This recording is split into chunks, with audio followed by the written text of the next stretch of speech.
بسم اللہ الرحمن الرحیم۔ السلام علیکم ناظرین۔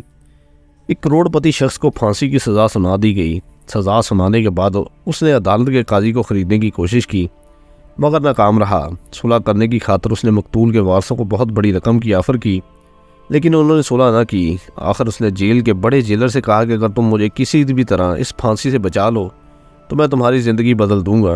میں تجھے 50 لاکھ روپے ادا کروں گا اور اس کے علاوہ بچوں کی تعلیم کا خرچہ بھی میری طرف سے ہوگا۔ جیلر نے 24 گھنٹے کا وقت مانگا۔ اس کے بعد اپنی بیوی سے مشورہ کیا۔ مشورہ کرنے کے بعد دوسرے دن جیلر نے کروڑپتی مجرم سے کہا کہ مجھے آپ کی شرط منظور ہے لیکن اس کے لیے آپ کو ایک قربانی دینی پڑے گی۔ اس نے پوچھا کہ کون سی قربانی؟ جیلر نے کہا کہ آپ کو 40 منٹ تک ایک مردے کے ساتھ تابوت میں سونا پڑے گا۔ یہ بات سن کر کروڑپتی شخص نے کہا کروڑپتی شخص کو پھانسی کی سزا سنا دی گئی۔ اس سزا کو یقینی بنانے کے لیے اس شہر کے دور دراز ایک جزیرے کی جیل میں قید کیا گیا۔ ایک ایسا جزیرہ جہاں ان قیدیوں کے علاوہ کوئی شخص نہیں جاتا تھا۔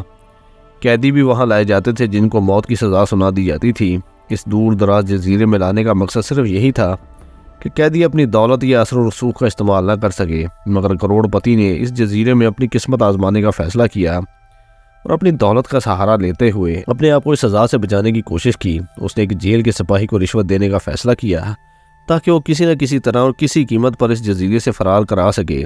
سپاہی نے اس کروڑپتی شخص کو بتایا کہ اس جزیرے سے فرار ہونا ناممکن ہے کیونکہ اس جزیرے کے ارد گرد حفاظتی اقدامات نہایت سخت ہیں۔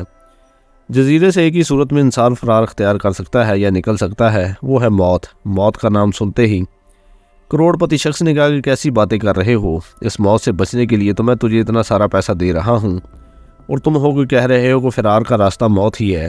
سپاہی نے کروڑپتی شخص سے کہا کہ آپ کو میری بات کا مطلب نہیں سمجھا۔ آپ مجھے لاکھوں روپے دے رہے ہیں اس لیے آپ کا ساتھ دینا تو بنتا ہی ہے۔ آپ پریشان مت ہوں، آپ کو فرار ہونے کے لیے مرنا نہیں پڑے گا۔ میں آپ کو فرار کے لیے ایک منصوبہ بنایا ہے۔ اب میرے اس منصوبے کو غور سے سنیں۔ جیل کے جزیرے سے صرف ایک ہی چیز باہر لائی جاتی ہے، وہ بغیر تفتیش کے، وہ ہے مردوں کا تابوت۔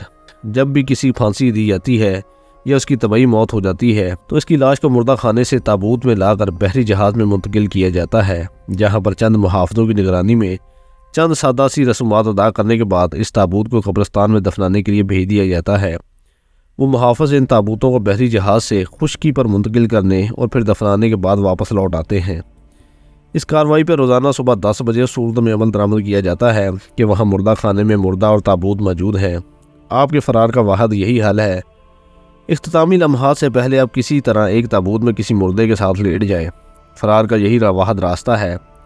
معمول کی کارروائی اختتام پذیر ہوئی۔ بحری جہاز سے آپ زمین اور پھر زمین سے قبرستان پہنچ جائیں۔ وہاں جا کر تابوت کو دفن کر دیا جائے گا اور جیسے جیل کا عملہ وہاں سے واپسی کے لیے نکلے تو ہنگامی رخصت لے کے ادھر آدھے گھنٹے کے اندر وہاں پہنچ کر آپ کو قبر اور تابوت سے باہر نکال لوں۔ پھر آپ وہ رقم دیں جس پر ہم نے اتفاق کیا۔ اس کے بعد چھٹی کا وقت ختم ہوتے ہی واپس جیل چلا جاؤں گا اور آپ بھی غائب ہو جائیں گے۔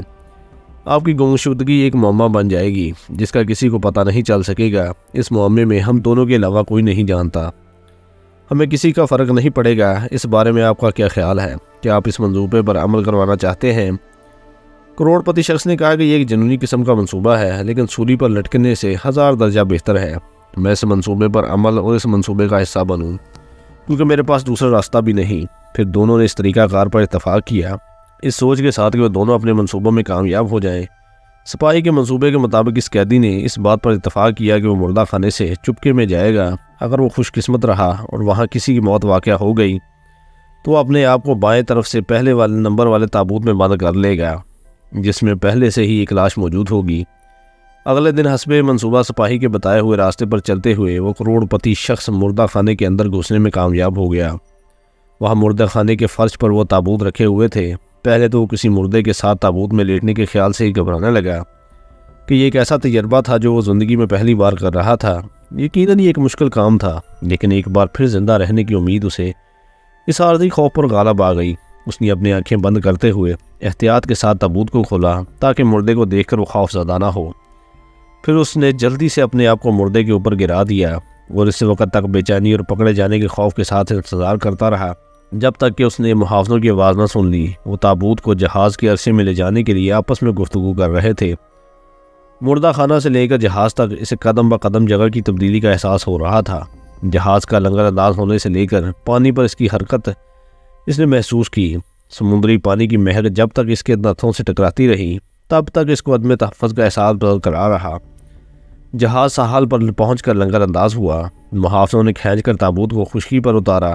اس کے کانوں سے محافظوں کی گفتگو کے چند جملے سنے۔ وہ اس تابوت کو عجیب و غریب وزن کے بارے میں آپس میں تبصرہ کر رہے تھے۔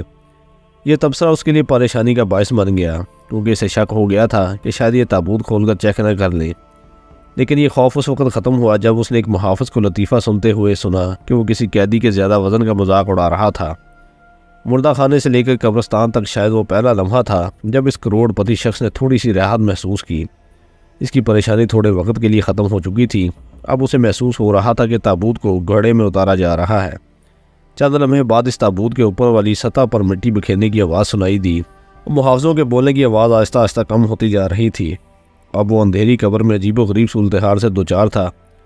اس کے دل کی کیفیت بہت ہی عجیب تھی۔ وہ ایک انسانی لاش کے ساتھ 3 میٹر کی گہرائی میں دفن تھا، اور وہ بھی زندہ، اور ہر گزرتے لمحے کے ساتھ اس کے لیے سانس لینا مشکل ہوتا جا رہا تھا۔ اس نے دل ہی دل میں سوچا کہ اسے سپاہی پر بھروسہ نہیں کرنا چاہیے تھا۔ وقت گزرتا جا رہا تھا لیکن اس نے اپنے وعدے کو وفا نہ کیا، اور ابھی تک میری مدد کے لیے نہ پہنچ سکا۔ لیکن وہ یہ بات بھی جانتا تھا کہ دولت سے محبت بہت بڑی طاقت ہے۔ انسان دولت مال کی چاہ میں کچھ بھی کرنے کو تیار ہو جاتا ہے۔ اسے اس بات کا یقین تھا کہ وہ سپاہی مال و دولت کی ہوس میں اور اتنے پیسوں کی چاہ میں اس کی مدد کے لیے ضرور آئے گا۔ انتظار ہوتا جا رہا تھا۔ جسم پر پسینہ بہنے کا احساس یوں ہو رہا تھا جیسے اس کے جسم پر ہزاروں چونٹیاں آہستہ آہستہ رینگ رہی ہیں۔ اس کی سانسیں تیز ہو رہی تھیں اور حبس کی وجہ سے اس کا دم گھٹ رہا تھا۔ خود کو مطمئن کرنے کے لیے اس نے خود سے باتیں کرنا شروع کر دی۔ وہ خود سے کہہ رہا تھا کہ بس 10 منٹ کا مزید انتظار کر لو، اس کے بعد سب کچھ ٹھیک ہو جائے گا، اور وہ پھر سے آزاد فضاؤں میں سانس لینے کے قابل ہو سکے گا۔ سانس میں دقت کے باعث اسے کھانسنا پڑا۔ مزید 10 منٹ بھی گزر گئے۔ اس نے دل میں سوچا کہ قبر کی آکسیجن ختم ہونے والی ہے، لیکن وہ سپاہی ابھی تک میری مدد کے لیے کیوں نہیں آیا؟ وہ یہی سوچ رہا تھا کہ اسے دور سے کسی قدموں کی آہٹ سنائی دی، اور ان آوازوں کی بدولت اس کی نبض تیز ہو چکی تھی۔ اس نے خود سے کہا کہ یہ ضرور وہی سپاہی ہوگا، لیکن اس کی مایوسی میں اس وقت اضافہ ہوا جب آواز قریب ہو کر کم ہو گئی۔ اسے محسوس ہوا کہ اسے ہیسٹیریا کا دورہ پڑنے والا ہے۔ اسے محسوس ہونے لگا کہ اس کے نیچے والی لاش حرکت کر رہی ہے، اس کی بے بسی پر طنز کر رہی ہے۔ اچانک اسے یاد آیا کہ اس کی جیب میں ماچس کی ڈبیا ہے۔ اس نے سوچا کہ وہ ماچس کی تیلی سلگا کر اپنی کلائی پر بندی گھڑی پر ٹائم دیکھ سکتا ہے کہ سپاہی کے وعدے کے مطابق کتنا وقت گزر چکا ہے اور کتنا باقی ہے۔